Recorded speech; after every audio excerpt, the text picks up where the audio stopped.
beko alat berat lagi membuat jalan untuk bergeser daripada timbunan tanah longsor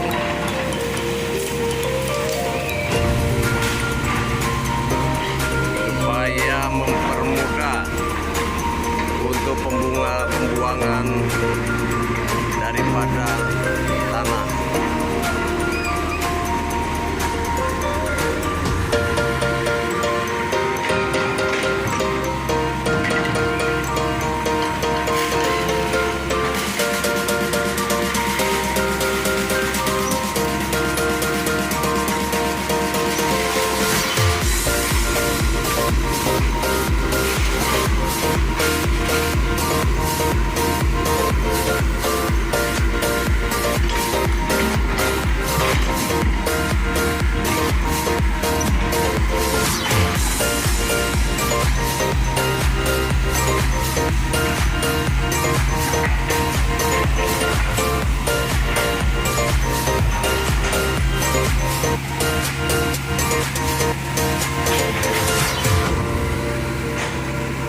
Ternyata cukup sulit juga karena tanah perbukitan sangat terjal.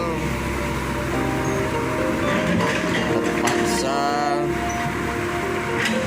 harus banyak tanaman-tanaman yang dikorbankan, termasuk pokok sawo. Tapi untuk mencapai suatu tujuan memang harus ada pengorbanan. Kita saksikan pokok sawo yang sudah mulai berbuah terpaksa kena imbas daripada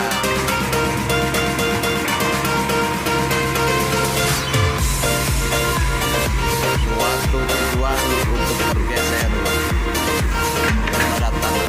Dan ini mulai beko pelan-pelan mengangkat limbah-limbah reruntuhan dan akan dibawa ke tempat yang lebih rendah.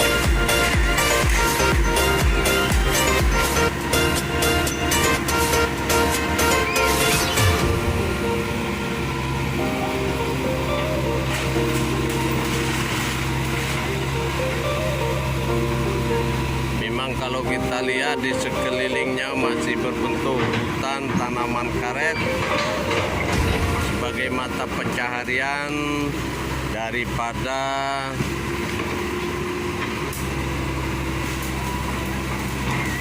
masyarakat yang terkena bencana tanah longsor.